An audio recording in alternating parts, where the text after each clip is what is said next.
features of such just disregard for the duty at hand that you believe there's some malice. And in his opening statement, Mr. Prince says when the incompetence reaches a certain point, you can impute the malice to that. And what I think you have unique experience in is, well, like this culture of denying requests, like to Trump, or a circumstance where not even the Donald Trump detail, but the folks in the Pittsburgh field office who are not normally on the Trump detail were saying, hey, just based on this, you know, we might need more, and they were discouraged from even making those requests, so they couldn't be denied.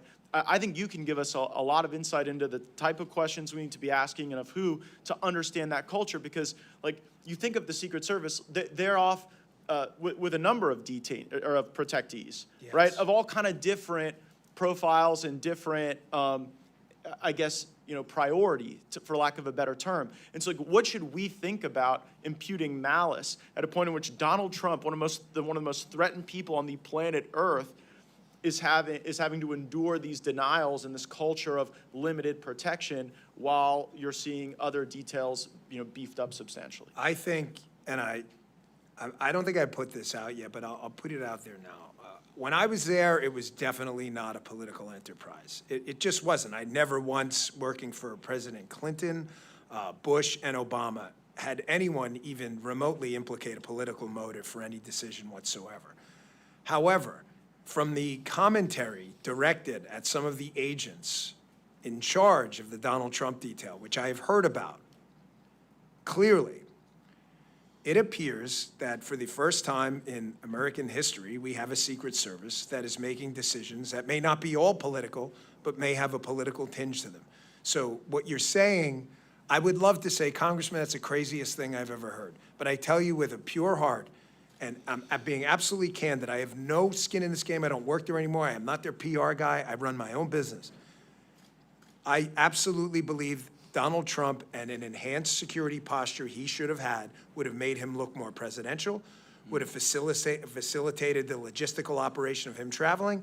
I think they were concerned about optics and making him look like a big shot or whatever, you know, word you want to throw out there.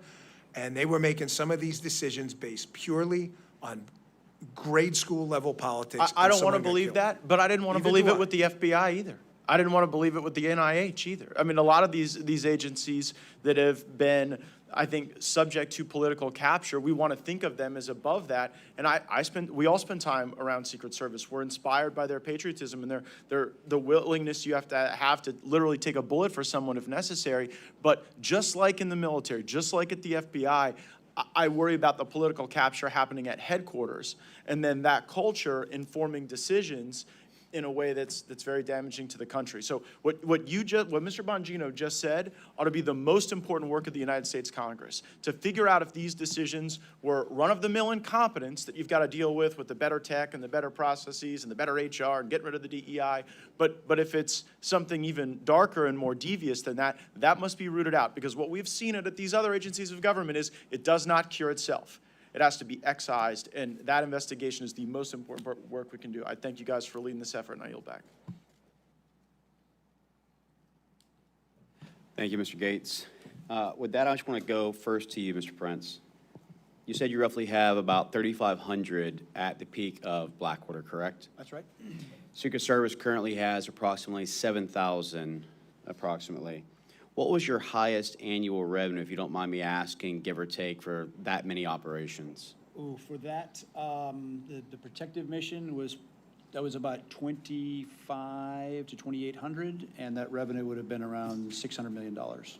So $600 million for that. Again, that's deploying in a war zone where 41 of our men, my men, were killed. So safe to say, if you had $3.3 billion allocated to you, you could have done some even more miraculous things with resource and assets, correct?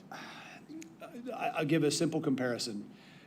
Around 2005, George W. Bush wanted to grow the size of the Border Patrol. I remember being called to a congressional hearing then because they compared what it would cost us to train a new CBP agent versus what the federal government was going to take.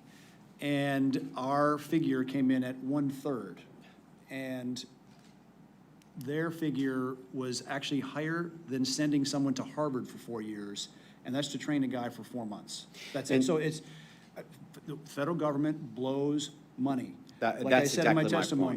point. we And my have- point is that the failed metric of government, whereby the more we spend, the better outcome we receive, is a flawed and failed measure, which is why we're at $36 trillion in deficit. And the reason I use that $3 billion, as you know, Mr. Prince, is because that's the actual amount that appropriators have allocated to the Secret Service, which means that, to Dan Bongino's comment, they shouldn't be utilizing past equipment to serve tomorrow. They should have more than enough assets and resources in place with a $3 billion budget. Would you not agree?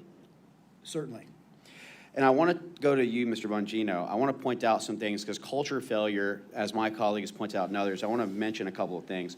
August 14th, 2024 is reported failure that a Secret Service agent abandoned her post without permission to breastfeed child before Donald Trump was scheduled to arrive in North Carolina. August 12, 2024, it was reported that a Secret Service special agent who was an official site agent for the July 13 Butler PA rally is under investigation for posing videos and photos for protective assignments to social media. July 27, 2024, a Secret Service agent covered the security camera of a local salon in Pittsburgh, Massachusetts, before an event featuring Kamala Harris, where the salon was closed, but opened it up without approval and utilizing restrooms for an hour and a half while the building's security alarm was going off. July 2nd, 2023, it was reported that a former Secret Service Director Cheadle and senior agency leader sought to destroy the cocaine found in the White House in July of 2024. The evidence was not destroyed due to pushback in individuals in the Secret Service Forensic Service divisions. May 2024, a man enters the U.S. Secret Service Miami field office through a propped open door and was not removed from the building until the following morning. April 24, 2024, a special agent assigned to Harris's detail had a mental breakdown where the agent is reported to have physically attacked the commanding agent in charge at the base after verbal disputes with other agents. Sometime during 2023 and 2024, at least 2 people breached President Obama's Hawaii residence. Though the president wasn't there at the residence, his 2 daughters were on premise at the time.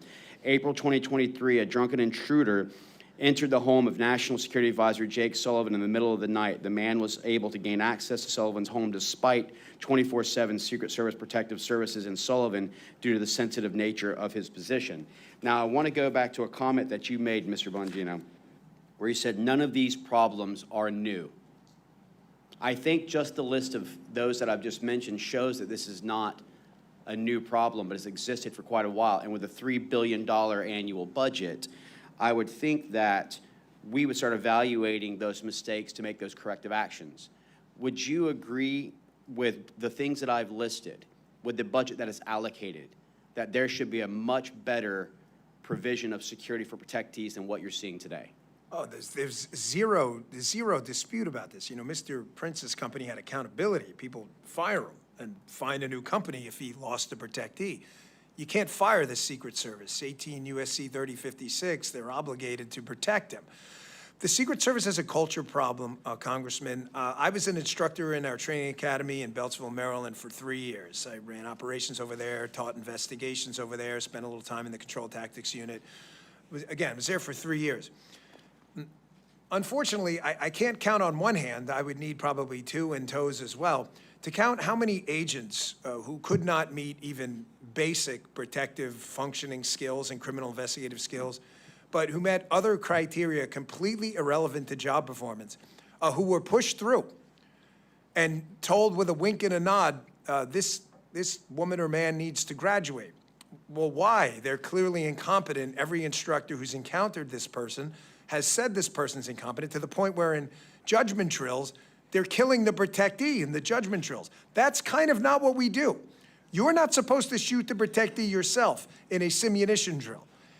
And you would say things, you would hear things, from special agents in charge, and I encourage you all to look into this, how the training center works and how they graduate students, where they would say, well, that person files a lot of complaints, like EEO complaints. Okay, well, are they real? That sounds serious. Sounds like a serious thing to me. I take that stuff seriously. And they would say, well, they file them enough that it's become a nuisance and they're not really legitimate, but because this person files a lot of complaints, we need to graduate them. Some of those people now, matter of fact, not just a few, but many, are out on protective assignments now. And again, this So what is you're not— saying is that DEI plays a major role not meritocracy The with major regards to the current culture that has been fostered. No, in. not a. No, the major role. The Secret Service right now is dominated by D. It's not a role. It's the role. You ask agents on the president. And I think you that wanna everyone's heard me say before, DEI equals DIE. You know, DEI stands for didn't earn it, and Well, we it need to did be for very Corey cautious in how Comparator. we So do this. ask his family. Correct. I just want to move on briefly with the time. Mr. Schaefer, I just need you to kind of confirm the no's. And when I say confirm the no's, you'll understand. Didn't take the communication platform that was given by local forces, correct? That's correct. Didn't take the surveillance drone offered by local forces, is that correct? That is correct. Didn't show up for the morning briefing to ensure that last-minute planning could be accounted for. That is correct.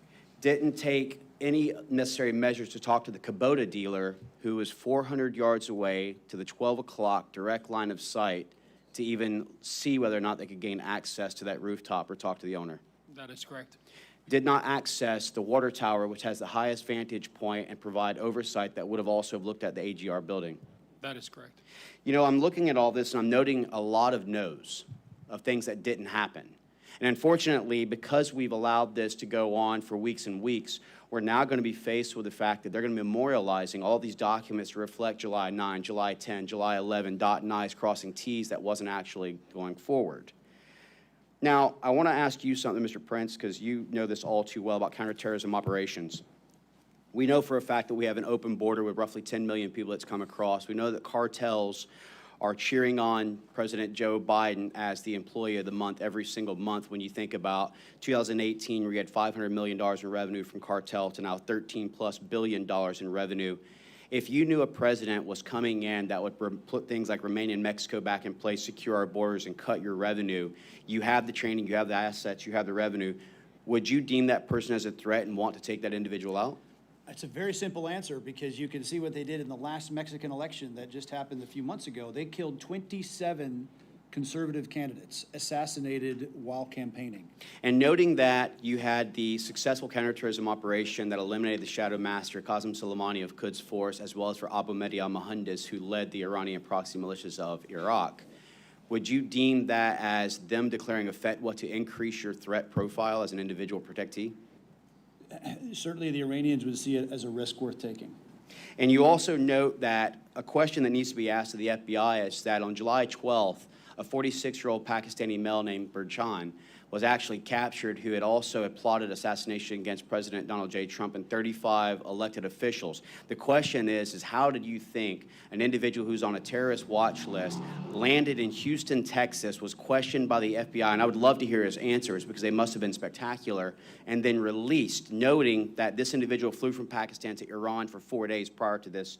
Would you note that as very questionable? Again, you can put them in the long list of other people that don't belong here, that our federal government is failing to do their job. Thank you. With that, I have run out of my time. I will now hand it over to the Honorable Chip Roy for 10 minutes. I thank my friend from Florida, Mr. Mills. Thank my colleagues here. I thank you, gentlemen, for testifying here today.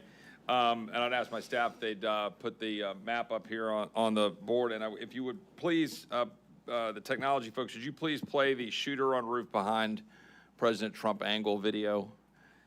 And as we get this queued up and we start to play it, I'm gonna ask you some questions. I'm gonna start with you, Mr. Bongino, trying to through the question that I'm wrestling with, a lot of Americans are wrestling with, which is whether or not the failures here that we're all observing, everybody agrees there was failure, almost catastrophic failure, and certainly catastrophic for Mr. Comparator and his family.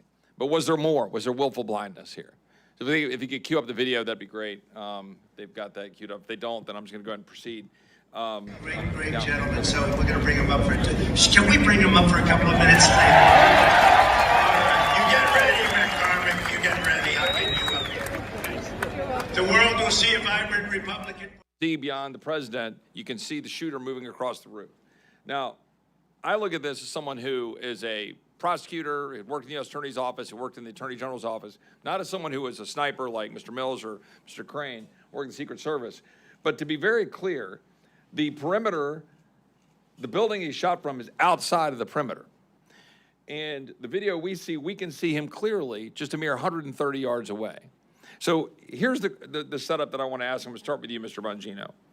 Do you believe that you can just chalk up to mere incompetence that the Secret Service did not attend the 9 o'clock meeting for scheduling purposes? They literally just didn't attend. Can you chalk up, and just, I'm going to go down the list and just jump in. Can you chalk up to mere incompetence the conversations about the communications that we talked about before, where you didn't have a body present and they were using the cell phones, and they did not retrieve the radios, as Mr. Higgins has reported? Can you chalk it up to mere incompetence that they identified crooks about an hour ahead of time, and that President Trump was never removed from the stage? They didn't delay, they didn't hold him back, they didn't remove him from the potential danger. That the perimeter did not include the buildings around over here, and to the extent, should there have been a perimeter that was farther out, and to the extent that the perimeter wasn't farther out, that they at least make sure the building wasn't covered. Is that just incompetence? Is it just incompetence that there was no drone being flown and the drone was turned down by the Secret Service? Was it just incompetence that the shooter had a drone, as the FBI director testified in front of the House Judiciary Committee, that he literally had flying within a couple hundred feet of the stage the same day, mere hours before the shooting? Is it just incompetence, what we're hearing now about the whistleblowers saying that there were no canines?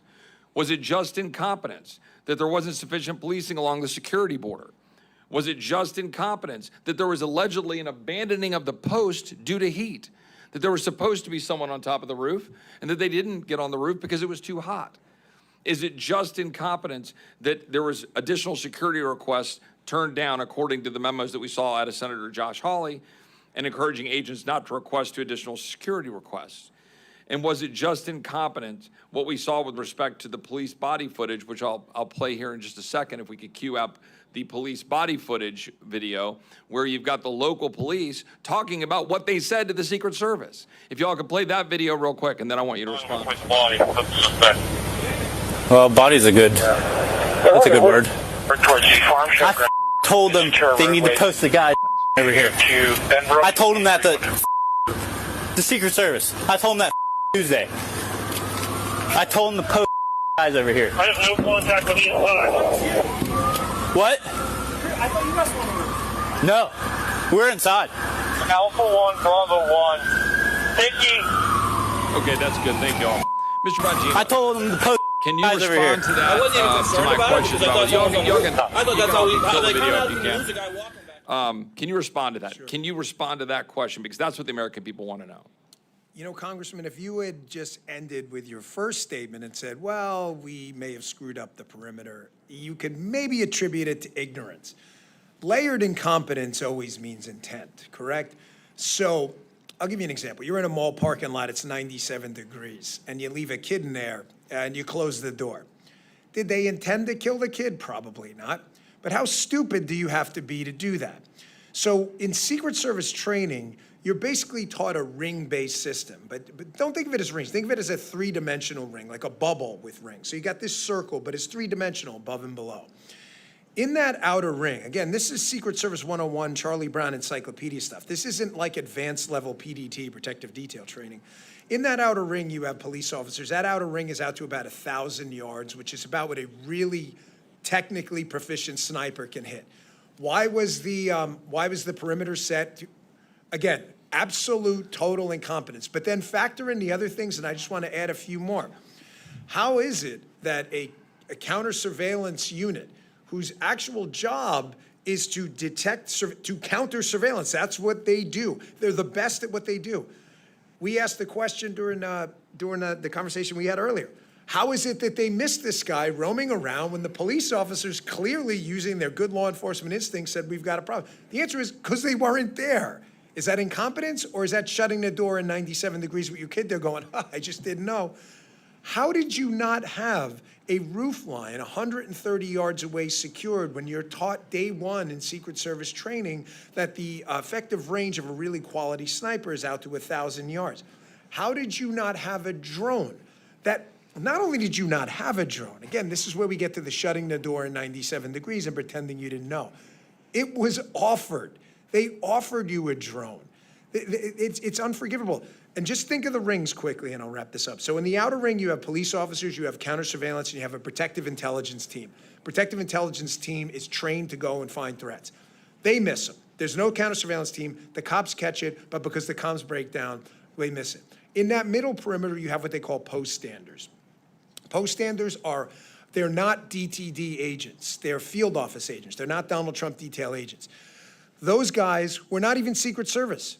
They were HSI, most of them, who are great guys and fantastic. But that's not what they do. If you grab me as a former Secret Service guy and said, hey, Dan, can you go do a Homeland Security investigation? No, that's not what I learned. We are training Secret Service agents to do protection so we don't have to use other entities that don't do protection. So that's the middle perimeter. So that breaks down. The inner perimeter, as you just saw, and I'm glad you played that video, envision that as what we would call the shift, the body guys, right? He's got a shift around him and supervisors. Everyone missed that guy crawling across the roof when he defeated the external, the middle, and the internal perimeter. You shut the door in 97 degrees. I'm sorry. Layered intent, layered incompetence like that is absolutely intent. I've got another question on that, but I just want to ask you, Mr. Prince, real quick. Do you have a relatively short comment on that? Can you dismiss all of this as sheer incompetence?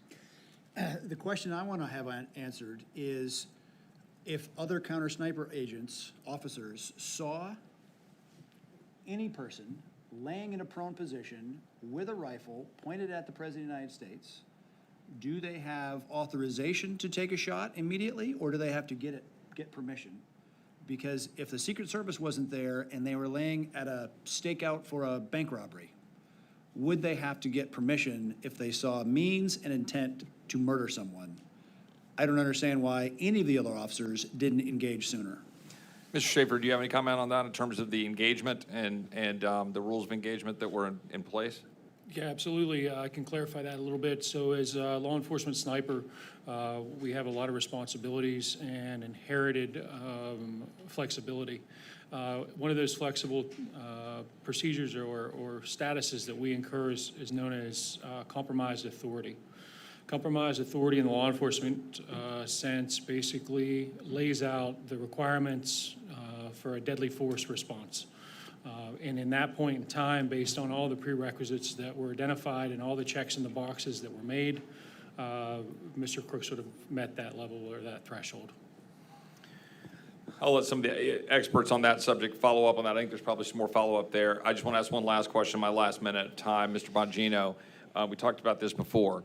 I have seen credible information, the extent to which the shooter had significant explosives that were sophisticated beyond that you would expect some 20-year-old just to put together, and that he had sophisticated detonation devices on his person, or a sophisticated detonation device, and importantly, that his digital footprint is completely MIA, that his digital footprint is missing, and that how can a 20-year-old in today's time have no digital footprint? So do you have any thoughts on that, any comments on that? And that'll be my last question. Well, 4 years of doing protective intelligence investigations with the Secret Service, interviewed probably hundreds of people who have credibly threatened our protectees. I've never seen anything like it. If you would have told me it was a 60-year-old guy who had lived most of his life without a computer and for the last 10 years had been planning this, hard to believe but digestible. You're telling me a 20-year-old kid who's grown up in the digital era figured this out when he was, 13, to never get an online presence? We've seen nothing. Nothing. We're now 6 weeks in. There's not a Facebook photo. You know, it's incredible. We know every single thing about these shooting incidents when there's a political narrative to be had by the media and the other side. We do. You know who their high school girlfriend was. Sadly, you know everything about these people. We know nothing about this guy. And sophisticated explosives, we have this massive law enforcement bureaucracy. No one's got him with an online search history at a library saying, how do I build this? He's 20 years old. It just defies logic. I can tell you, again, 4 years doing these exact investigations, never, ever seen or heard anything like this in my life. Yield back. Thank you so much. We're now going to go into our second round of questioning. And again, I appreciate the panel and all that you guys have been providing in regards to expertise and on-ground truth realities. We're going to continue to move on, going back to the Honorable Andy Biggs. You're recognized for 5 minutes. Thank you. Thank you so much. I want to just try to hit some quick questions.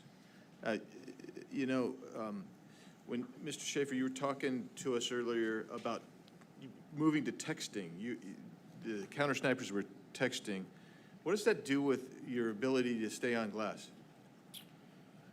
Was a secondary or possibly even a third method of communication as it was utilized that day. The sniper teams in the law enforcement concept sometimes are not a team. Sometimes we're deployed into situations where we're a single operator. So we're not only responsible for the surveillance aspect of the service we provide, but also having that deadly threat ability on board.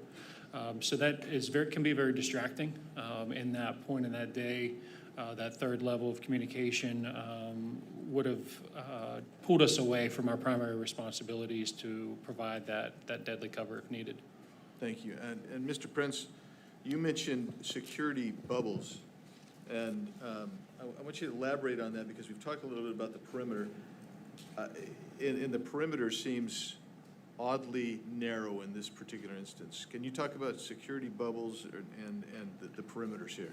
As Dan was talking, right, the normal of that bubble is out to 1,000 yards, based on how far a capable sniper can take a shot. The fact is, clearly this bubble was less than 100 yards because they disregarded the industrial facility, the water tower, et cetera, and it speaks to the lack of seriousness of Secret Service leadership in how they were conducting these missions. I don't think they regarded Trump as a worthy protectee. They were doing the absolute minimum.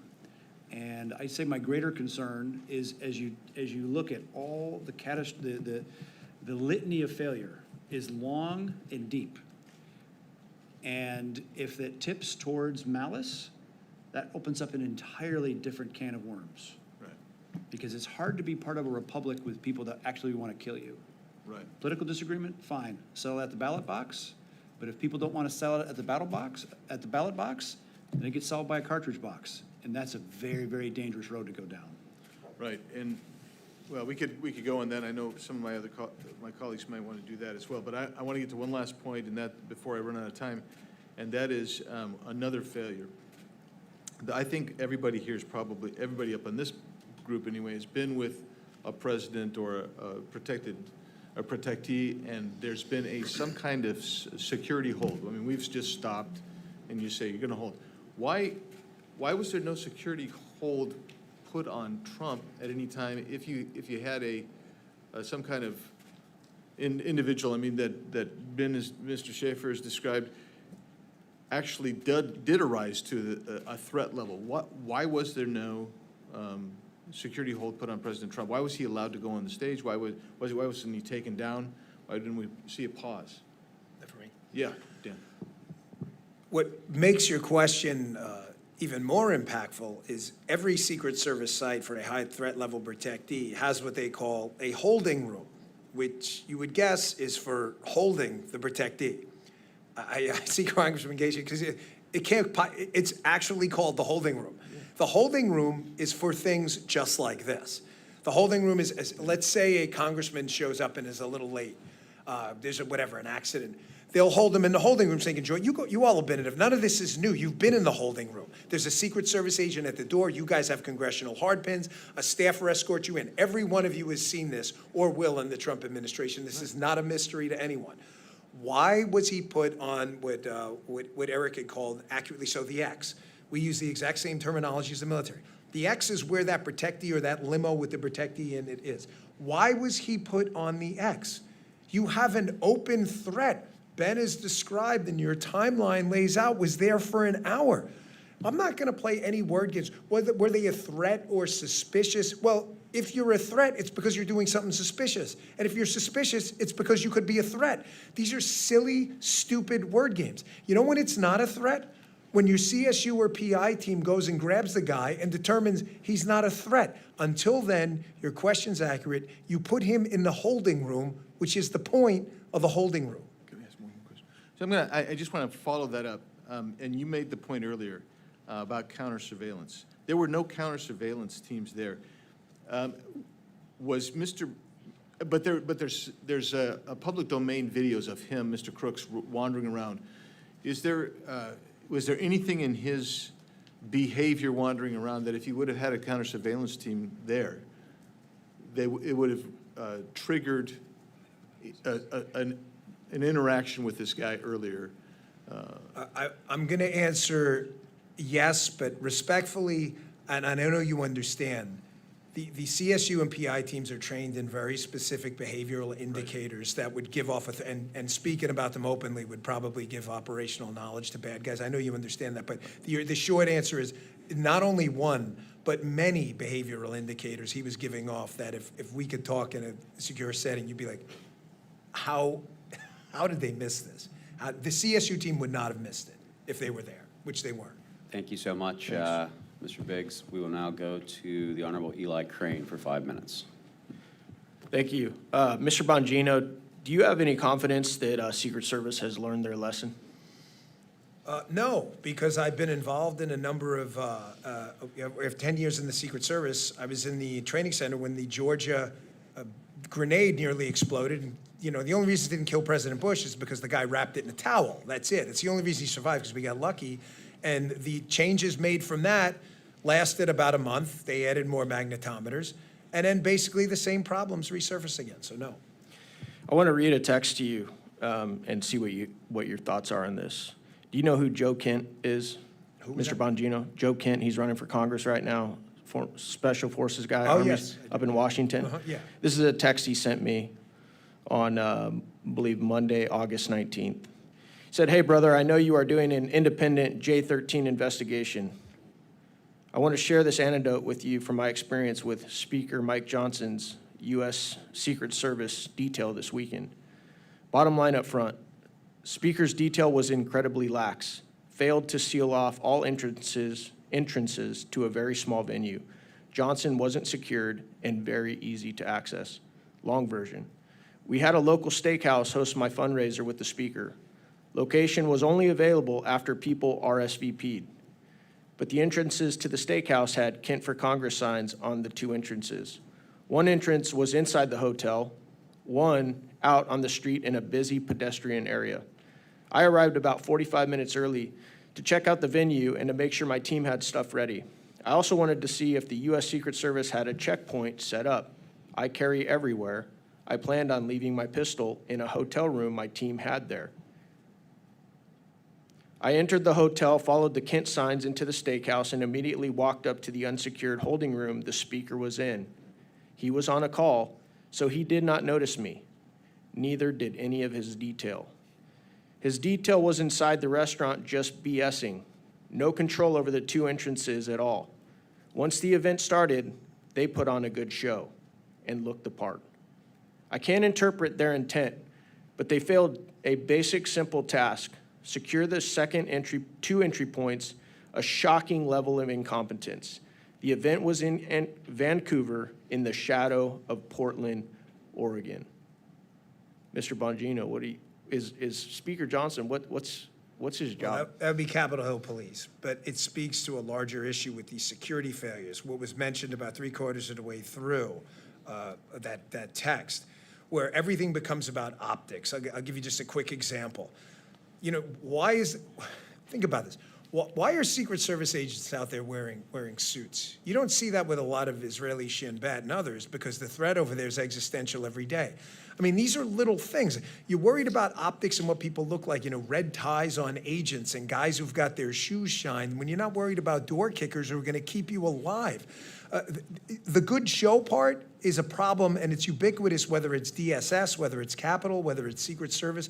We have to start focusing on job tasks and not, you know, operational optics or who's got the freshly pressed suit on. These guys have to be out there ready to go into action and defeat that 15, 20-man Hezbollah team or group of Sicarios Eric's talking about before. This was a 20-year-old kid who broke them down. Can you imagine if they had detonated, taken out that fence line, and rushed a 10, 15-man team in there with rifles and heavy weapons?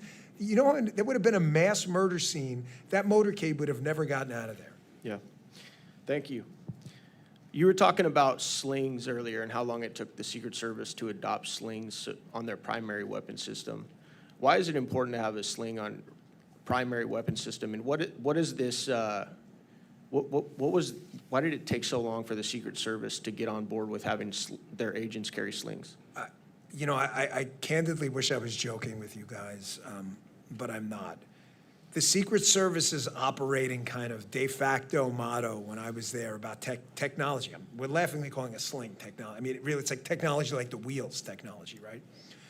Is because we've always done it that way. I'm not kidding. You get a bunch of Secret Service agents up here and you get them on the record, and they will tell you exactly that. You know, I remember when GPS technology first started, and President Bush was riding his bike, and we brought a guy into headquarters, and we said, hey, we're losing President Bush a lot on the bike. I mean, he was a good biker. He'd go in the woods. And, I mean, the guys were with him, but the motorcade was having a hard time finding him. Well, maybe we should look at this thing called GPS. We've never done it that way before. Why would you need a sling? For 1,000 different reasons. You may need to go hands-on. You may need to grab a ladder. You may have a weapons malfunction. What are you going to do, hand the weapon to someone else in the crowd while I get my pistol? This is technology the military's been using, as you know, for since World War I. Who knows? It's just, it's a mentality where no one wants to take a chance. And if nothing's happened because they got lucky in the past, then there's no reason to change anything. Mr. Prince, I heard you had an interesting take on a public episode that I heard you doing an interview on. A lot of Americans believe that this was possibly an inside job, just based on everything that they've seen leading up to the assassination attempt. They saw efforts to impeach Donald Trump. They saw efforts to, put him into bankruptcy. They saw the DOJ weaponized against him, and they saw, folks try and put him in jail for 750 years, and then this happens. I know you have an interesting take on that where you really don't believe that. Can you go ahead and share that with this panel today?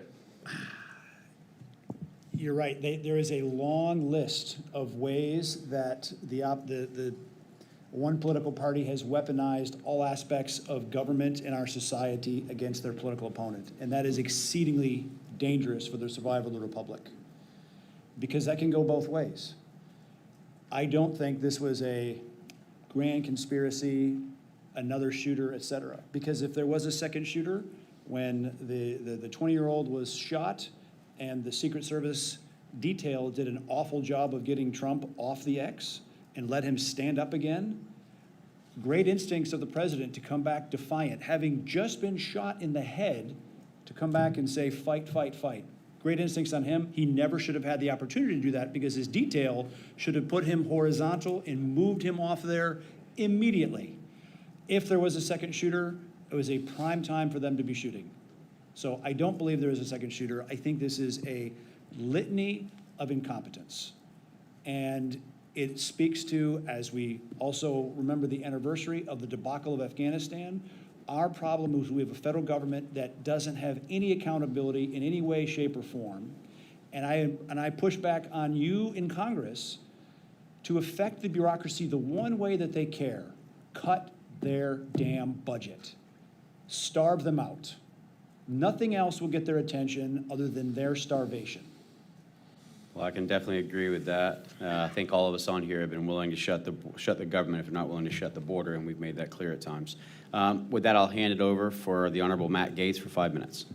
I've learned a lot in this session, and here's what I think I've picked up. One thing did not go wrong that resulted in President Trump being shot. Mr. Bongino explained the 3 different layers and the lack of air controls. Mr. Schaefer explained the comms breakdowns. You got the paperwork back and forth with the field office and headquarters. So all these things are going wrong. So then the obvious question is, why did that systemic cascading failure occur? And I think you've given us really good testimony as to why. First, it's Bongino saying, well, this was bound to happen based on these structural failures, with technology failures, with this embrace of DEI and a quota system. You had a very low floor to start with. And then I don't want to bury the lead here. You heard Mr. Prince's testimony that he believes that a motivation here might be they just didn't deem Trump a sufficiently worthy protectee, and that could inform on it. And then I think the most damaging, and I never really contemplated until you gave the testimony, Mr. Bongino, that giving the Trump detail the assets they requested, air, additional manpower presence, more folks, so that not everything is pushed out to locals, but indeed is the folks that have gone through the type of training that you provided in Maryland. Well, that was because that kind of a forced posture could make Trump appear more presidential, more ascendant, more in charge. And I do think that in addition to what Mr. Prince has said about budget, there are things Congress can do to direct specific demands for documents around those three vectors and work on all of them. To the structural issues, Mr. Prince, is it something leadership can fix? Because one thing we've found is that you try to put downward pressure on any budget around here for anything, and it's like you're committing a war crime. And in some cases, we've seen some agencies improve when you get the right leadership in and can administer an effective agency. What's your perspective on that? I remember in the late 80s, during the Iran-Contra crisis, controversy, and the CIA was not being forthcoming with some documents that Congress had requested. And of course, the Democrats were in charge of Congress then. Tip O'Neill was the speaker. He made it very clear that he was specifically withholding all the pay for all the SIS, the Special Intelligence Service, senior intelligence service officers at CIA headquarters until those documents were delivered. Shocker, the documents were delivered by Friday to the Congress. Bureaucrats will respond to very specific pain points. I think it even speaks wider than this debacle in Butler, Pennsylvania, but the fact that and it speaks to under-resourcing Trump. They no-resourced Bobby Kennedy, RFK, when his uncle assassinated while president, his father assassinated while attorney general for the act of politics in America. And they denied him. So it is not too much to surmise that a politicized Secret Service succumbing to the whims of Jill Biden, sending 4 post holders to cover Trump, 12 to cover Jill Biden. At that point, no coverage of Bobby Kennedy. Again, this can only be solved. Congress has the power of purse. Use it as a large bludgeon. Yeah, Mr. Schaefer, is there any dynamic you think I've missed in sort of summarizing this as, low agency performance generally layered with the other dynamics that the other witnesses have shared? I don't believe so, Congressman. I think you've covered most of the relevant points describing how that posture all relates and how this, began as maybe a single failure and multiplied into a much greater failure, just based on different levels. I'll say that, the local law enforcement agencies that were involved that day, both tactical and non-tactical, were improvising, adapting, and overcoming to a lack of intelligence that was provided to them that day. In my historical background, in the Marine Corps, these types of events require planning, require reconnaissance, require intelligence in multiple stages. It requires rehearsals, things that were not seen in this event for this day. My knowledge is when I came onto the scene that morning, that I was fed multiple briefs and multiple maps of the area. I gathered information as much as I could the night before, which is about the same time as my commander had received the briefings for that day. So we really felt like we were on the back foot and just tried to overcome that throughout the day and gather what we could. Great, thank you. My time's expired, but I think you've all provided us excellent areas for further inquiry. Thank you, Mr. Gates. I want to go over some forensic questions because I think that as we continue to peel the layers back, what we don't find is enough answers, but more questions that need to be asked. Just in a quick yes or no, do you find it odd that literally only days after the attempted assassination on President Donald J. Trump, while the roof was too sloped to place individuals for counter-sniper operations, that it wasn't too sloped to a roof for the FBI to go ahead and tamper, in my opinion, with evidence by washing the roof off that may have had significant evidence on it? Do you find that odd? Yes, I do, Congress. Mr. Prince? Yeah, I certainly don't realize, I don't understand what the rush was to wash a roof. Mr. Bongino? No doubt.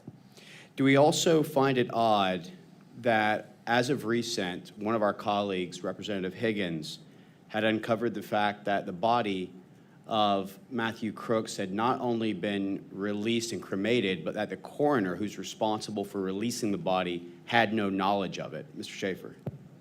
Yes, absolutely. Mr. Prince. It sounds like destruction of evidence. Mr. Bongino. Given the gravity of what happened, absolutely. Do you also find it odd that no ballistics, no toxicology report, no confidence in the actual, I guess, proof of who it was who took the shot has been provided to date? And also, just to follow on to that, how quickly the crime scene at the home was actually released before any evidence had been obtained and released? Mr. Schaefer. In total analysis of your question, I think it warrants maybe a little more than a yes or no. I absolutely find that to be troubling. I also find that there were multiple friendlies that engaged the shooter that day, and no report has been given back to that local agency that was involved in that information. I feel that's critical. Mr. Prince. Yeah, again, there's a lot of things that just smell around the entire thing, and like I said in my opening statement, only the disinfectants of transparency will clean this up. And so covering it up and hiding only compounds an already a really bad look on the federal government. Mr. Bongino. Yeah, I'll say again, given the gravity of the situation, extremely odd.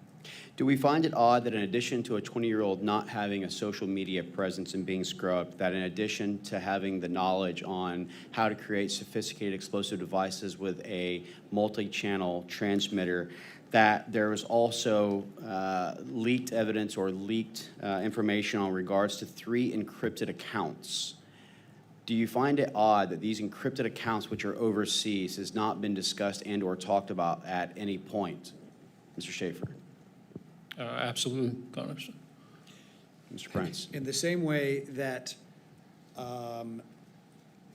Congress passed a law in 1992 that within 25 years, all things related to the Kennedy assassination were supposed to be declassified and released, why cover this up? Why, again, what is being covered and what is being covered up and why? And it makes a bad situation even worse. Mr. Bongino. Odd, to say the least, yes. I want to go back to something earlier as well. Mr. Bongino, Secret Service, NYPD, worked in the actual training of it. Do you believe that a protective detail should be appointed based upon the title you carry or the threat level based upon the office in which you are to obtain? It should exclusively be based on a threat assessment. It should have nothing to do with the title. And do you agree that if you were the Secret Service director, that when the request came in based on President Trump's profile, based on the existing threats that would need to be mitigated, based on the request by his own officers, that would be something that you would approve or disapprove? There isn't a scenario where a sane, rational, well-trained Secret Service agent would deny CSU or counter-sniper assets to a threat, to a protectee with a threat footprint like Donald Trump. Not a chance. Well, I really appreciate that, and I know that you're enjoying the private sector, but I can tell you we'd have been far better off by having the director of the Secret Service be Dan Bongino than it be Ronald Rowe or Director Cheadle. I'm going to go ahead with this and turn it over to my colleague, Mr. Honorable Chip Roy, for 5 minutes. Thank my friend from Florida. I know some of you are on a clock. Got to get out of here at 2 o'clock. I think we're going to come right up on that number. I'll just have a few questions really quickly. First of all, because we had some conversations earlier about the building from which Mr. Crooks was able to position himself.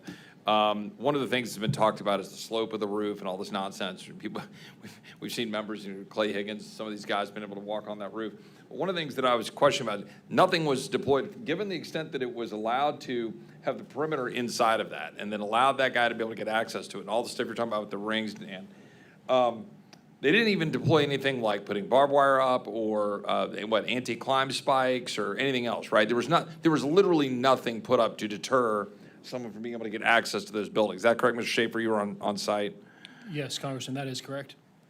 And, I mean, would that have been, again, given that it wasn't within the perimeter, would that have been another thing they could have done? Was done something to at least limit the ability to have access to the building? Put some sort of anti-climb spikes, barbed wire, anything up around it?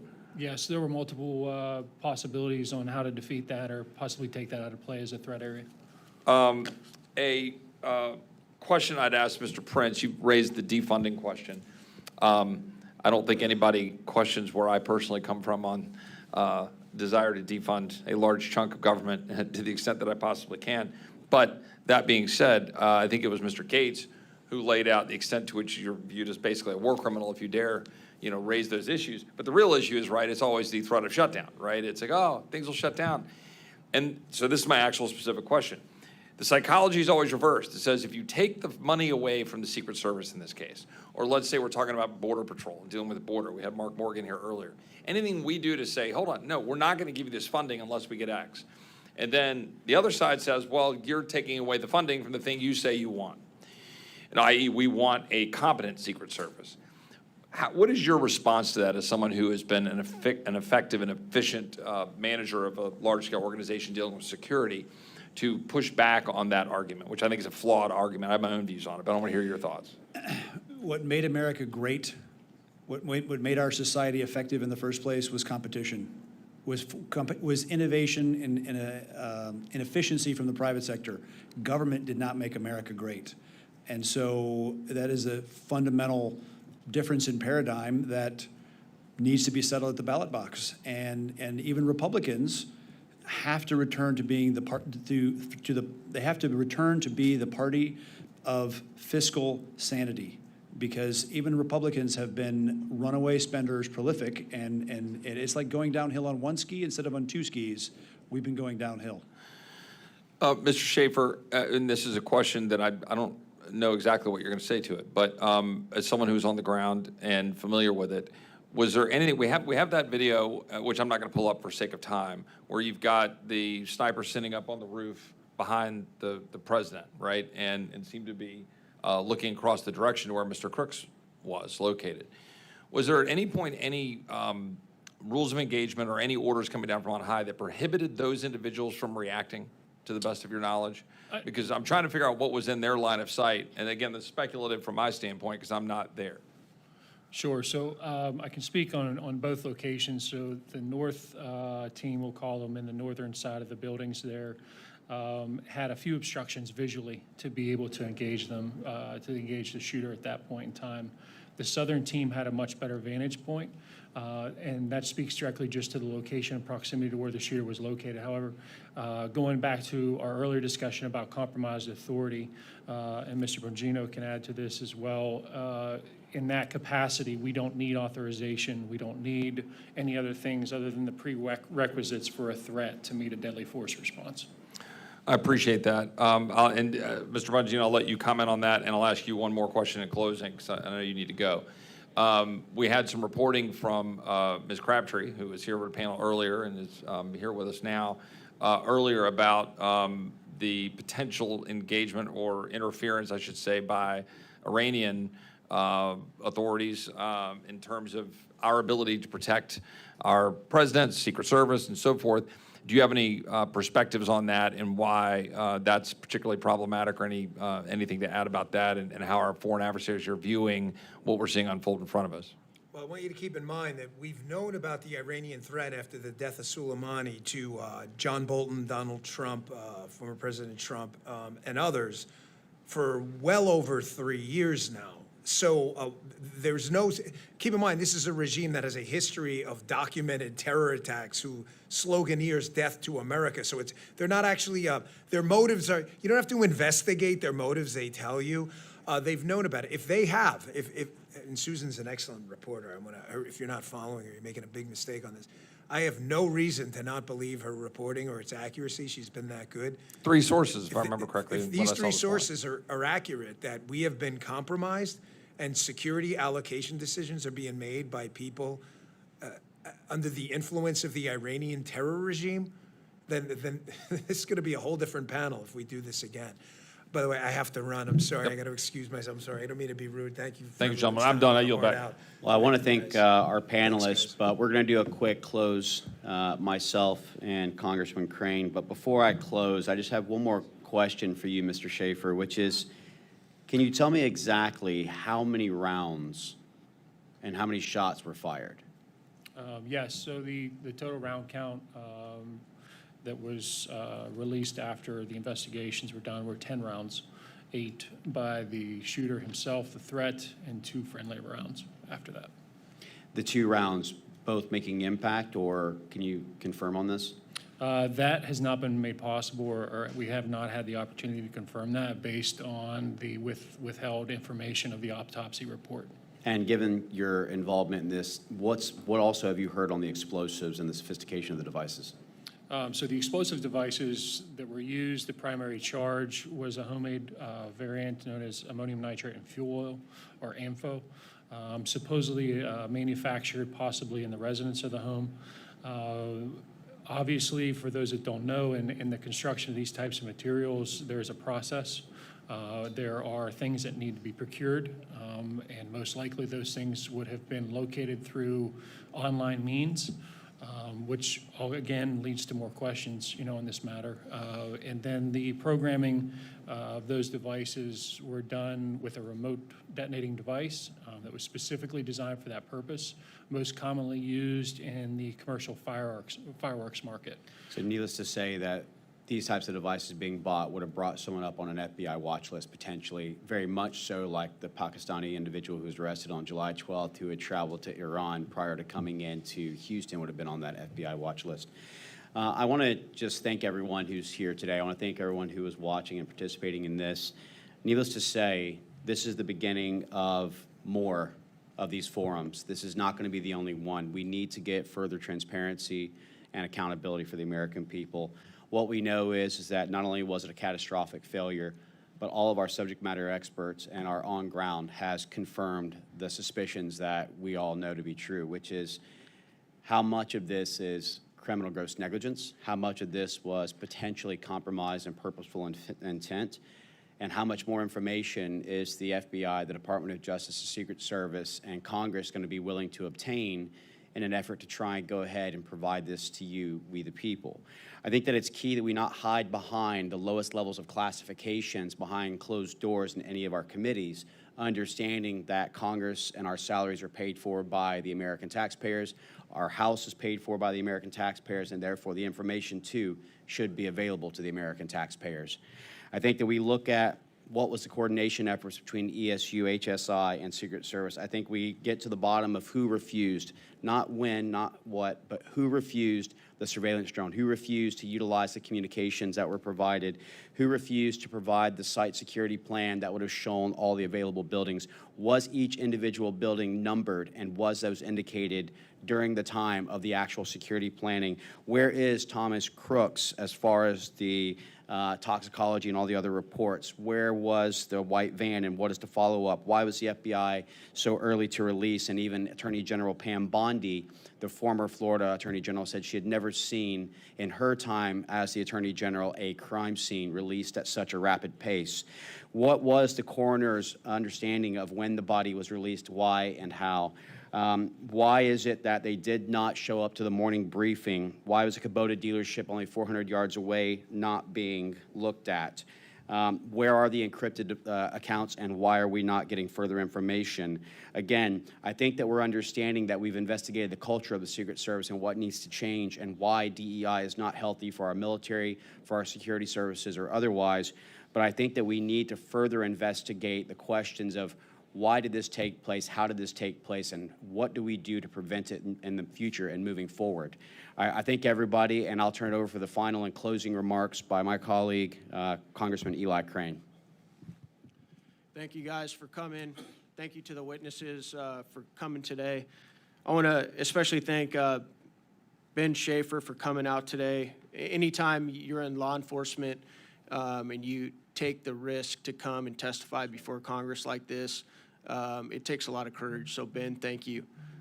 I know a lot of other individuals would not be willing to come testify. I also want to thank Mr. Prince for providing your expertise. This is for any whistleblowers out there that want to work with this committee as we move forward, or this panel, whatever we're calling it.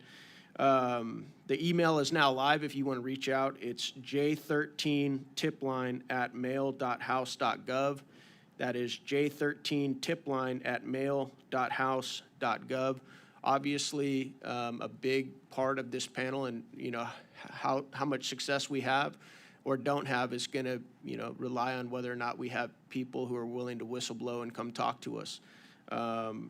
And one of the reasons we're doing this, obviously, is because we don't want this to be memory hold, and that's what we see going on right now. It seems like the news cycle moves so fast that, you know, this feels like it was 10 years ago already, and unfortunately, if we're going to make sure this never happens again, we need to stay on top of this, we need to keep it front and center, and we need to keep asking questions.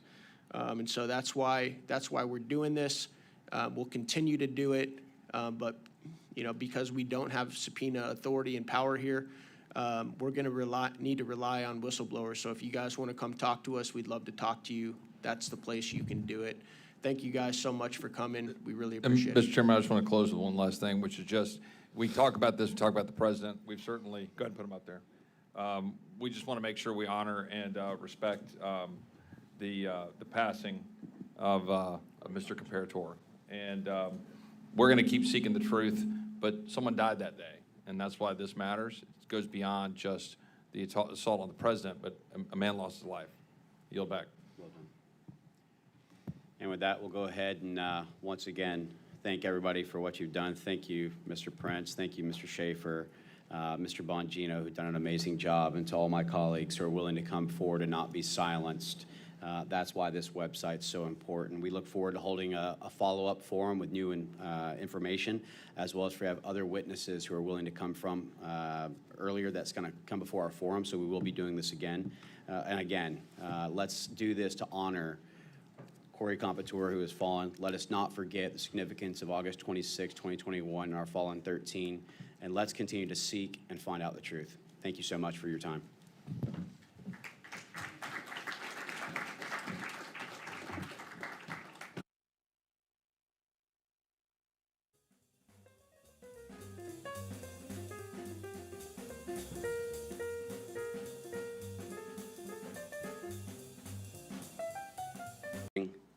And that we will get accountability.